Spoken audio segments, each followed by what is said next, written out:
Hi, this is Scott Garibay, and today we're going to talk about Dungeons & Dragons 5th edition, and we're going to talk about creating sense from nonsense. All right.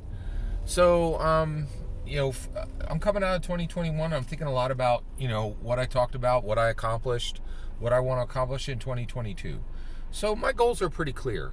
So I have this very unique belief that Gary Gygax created a personal improvement engine in 1974 that he titled Dungeons & Dragons.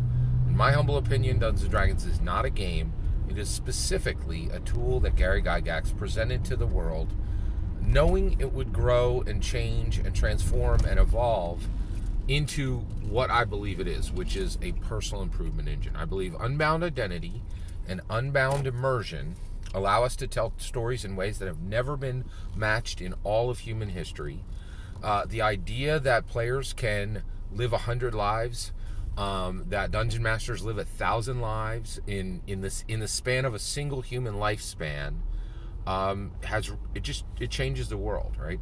And that if you play Dungeons and Dragons in a serious manner and you open yourself to the idea that Unbound Identity and Unbound Immersion are transformative, that you will change, the people around you will change, and get this, since Dungeons & Dragons is a personal improvement engine, it's born in America, its hottest,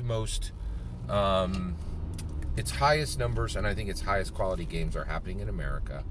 America is followed by the vast majority of nations in the world. There's no more cultural leader in the world than America, right? If you think I'm wrong there, I'll certainly hear your debate in the doobly-doo below. I'd love to hear that. But since America sets the pace culturally, it becomes a global improvement engine.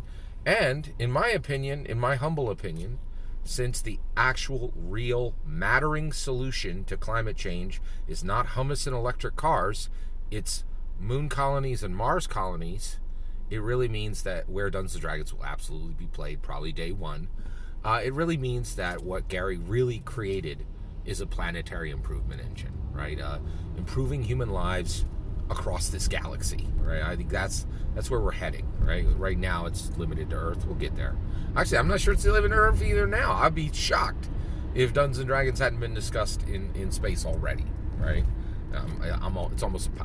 Actually, I know it. Like, if even one astronaut watched Stranger Things, Dungeons & Dragons was, talked about right there in orbit, right? So we're already there. It's already a planetary improvement engine.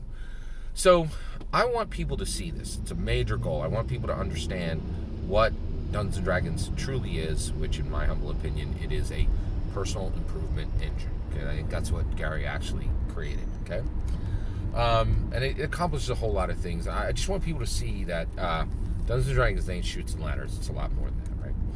The other thing I want to do is you have three types of games right now. You have D&D now, 5e, D&D then, 4e and before, D&D not. Fantasy tabletop role-playing games that are copies of D&D then games, okay? I want the D&D not community and the D&D then community to shift their primary play to D&D now. And for one reason, D&D now carries Gary Gygax's legacy, in my humble opinion, and D&D then and D&D not do not carry Gary Gygax's legacy. I don't think it does it at all, and I don't think it's even debatable that it does it well, right? Like, it's clearly like D&D not and D&D then. Those games really don't matter. They don't have scale. They're not growing. Nobody can point me to an example of a company that isn't getting absolutely crushed by Wizards of the Coast on the monthly, on the reg, right? I've actually asked a few people recently, members of that community, and they had no answer. Like, they're like, oh yeah, you're right. None of it. I'm saying that people should play these other games, but these companies are all getting stomped, right, by Wizards of the Coast on the regular, right? So yeah. So I have these goals, right? And I'm like, how am I going to accomplish these goals? I don't own Wizards of the Coast, right? And I'm struggling to win over D&D then and D&D not. Did a terrible job of it in 2021, right? All I did was get the message out. I did get the message out. A lot of people listened, right? I did have some success there, right? But as far as converts, incredibly few. But there were a few. I was very proud of that. I think I maybe converted like 3 people in 2021, right? Which is great. I'm very, very happy about that, right? All right, so let's talk about sense and nonsense, right? So to me, sense, if you're paying, if you're using common sense and you look at Dungeons and Dragons, it's clearly not a game. Like, there's so many clues in this, right? I've said those 100 times on my channel. I'm not going to repeat them now. It's nonsense to think that Dungeons and Dragons, in my humble opinion, that Dungeons and Dragons is a game, right? So I need to pull sense out of nonsense. Like, I need to get people who think that Dungeons and Dragons is simply a game to understand that it's far more than that. The ramifications of it are far more than that, right? And sometimes I get discouraged, right? But there are times where I'm very much encouraged. And this week I was very much encouraged because I saw exactly what I'm trying to do get accomplished. Let's talk about it. All right, so beautiful Christmas. I had a fantastic, couldn't have had a better Christmas. A really, really wonderful Christmas. So a few days after Christmas, I got together. I ran a one-shot, a Alien Invasion one-shot using Index Card RPG. Super fun. I had 2 players who came out for it. One of my players came out, who's also a player in my Dungeons and Dragons 5th edition Sunday game, actually, it's a shifting Dungeon Master game. But he came and he gave me a gift, right? And actually, so for about a week or 2, I've been playing Fortnite with one of the players in my regular Sunday Dungeons and Dragons game, Sunday D&D 5e game, right? So, and I've been playing Fortnite with him. And so here's the Fortnite skinny for my family. So my son wrecks at Fortnite. He's very, very good. He plays it a lot, and really enjoys it, right? I enjoy watching him play Fortnite, and I play Fortnite with him on split screen. We both sit on the couch and we play together, right? In a duo, right? We're on the same team. It's really fun. I love the skins. We have all these great skins, and like he's got a good amount of skins, and it's really fun game. So I really enjoy it, right? So, so one of the skins is Batman, and I did not have the Batman skin. And so when I started playing with my tabletop with my D&D 5e friend, he's like, "Hey, do you have the Batman skin?" And I'm like, "Can you believe we don't have the Batman skin? We own all these other. We have like the NFL skin." I'm like, "How do we own the NFL Fortnite skin and we don't own the Batman skin? It's crazy, right?" And he's like, "Yeah," and I'm like, "No, I don't have it," right? So he comes to the game, the one shot, and he hands me a gift, right? $25 hardback of Batman 0 Point. This is a graphic novel that tells the story of Batman going into Fortnite, right? And I was like, "What on earth is this?" And he's like, "Well, this is a $25." He didn't say the $25 part. He said, "This is a graphic novel where you're going to get to read the story of Batman coming into Fortnite," right? And I was like, "Oh, that sounds interesting." And he goes, "But it has codes in the back, and you're going to be able to redeem those, and you'll get your Batman skin, right? You also get Harley Quinn," which he was 100% correct. And I now have the Batman skin, which my son victory royaled on day 1 with it, which was great. I was really excited about that. And I got down to 2nd place. I actually got a 2nd place win, which was really nice. So we had a good time with it, right? So I'm like, "Wait, this is the story of Batman going into Fortnite?" And he's like, "Yeah." So I was like, "Thank you. I'm looking forward to reading this." So I take this book home and I'm like, "This is utter nonsense. There's no story to how Batman got into Fortnite, right?" The story of how Batman got into Fortnite is outrageously successful and popular video game. And DC was like, "We'd like some coverage for our character. Here's money, Epic, to put Fortnite in your game," right? And Epic's going to make money, and DC's going to make money, and this is a commercial exchange between Epic and DC, okay? Now, I'm thrilled to have the Batman skin, right? But I'm like, there's no real story here, right? It's just the story of American capitalism, which is a beautiful story in itself, but it's not really like, it's not like a beginning, middle, and end traditional story, right? Like, it's kind of odd. What is this story? So I sit down and I read this book, and it was fantastic. It was a great story, and it was a real story that actually really showed a rift, a portal open between Gotham And then Batman goes over and he actually does his investigation of what this world is and why he's in this world. And then there, some punches and some kicks. And it was actually a real story about how Gotham is actually connected to the Fortnite world through a portal and the adventures and the investigations that Batman has there. It's a real story, right? And it has real structure because real comic book authors wrote it, right? And the reality is, Fortnite, the DC world, is a heavily crafted story, right? And it is overseen by editors and people who take comic books very seriously. Fortnite is a nonsense mishmash, right? There's no real story there, okay? Because Ariana Grande's in there, John Wick's in there, the NFL has players in there, has their NFL suit in there with team colors, right? And Batman's in there, and the Matrix Resurrection is in there. There's no story on how any of this fits, because the story is Epic makes money and these companies make money, right? Until the DC comic book writers came in and said, oh, your trash nonsense world, Fortnite, now it's got Batman in it, and we can't abide your nonsense trash world, so we must give it structure. We must pull threads of sense from your nonsense, right?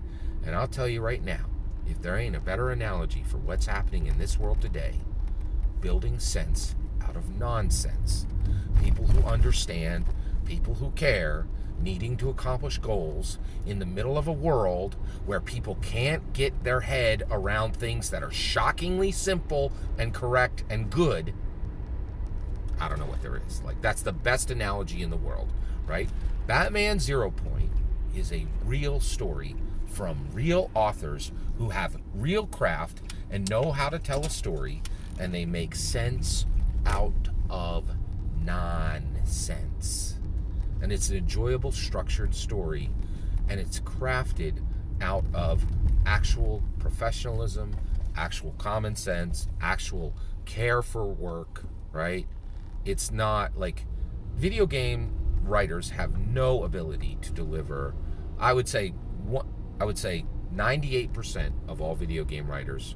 I'm aware of last one stand. Is it Last One Standing? I think not Last One Standing. There's one or two good video games that have a decent story. The rest are utter junk, right? And they don't even have the ability to be good because they have to cram DLC into every single thing under the sun, right? And also, video games have the absolute worst player base under the sun. You want me to prove it? Cyberpunk. They delivered a completely, utterly broken game, and now they're just fine. Months later, they're trucking along because the video game buyer community will accept trash on day one and will wait for you to fix things in flight, right? It's staggering. I can't believe how bad that community is at just demanding quality, right? But they don't, right? But comic books, that's an established, people who read them care about the stories they're reading, right? And so this gave me great hope, right? Because the DC comic writers did it. They wrote a beautiful short story. They pulled threads of sense out of nonsense, and they created something meaningful and good, right? And it highly encourages me as we go into 2022. I know people are like, Scott, mechanical complexity does not belong in social interaction. That statement is so shockingly ignorant, right? That it says, I don't understand humanity. I don't understand tabletop role-playing games. I don't understand basic goodwill to humans, right? I don't understand anything, and I'm not willing to open my brain up enough to think that Dungeons and Dragons could be more than hacking goblins in half, right? And I encountered it multiple times here, but I'm like, wait a second, that's nonsense. But if you're patient, if you use professional methods, right? Because this isn't a profession for me. But if you just look at how other professions have accomplished goals, have pulled threads of sense out of nonsense, it can be done. I know it can be done because I'm looking at it, right?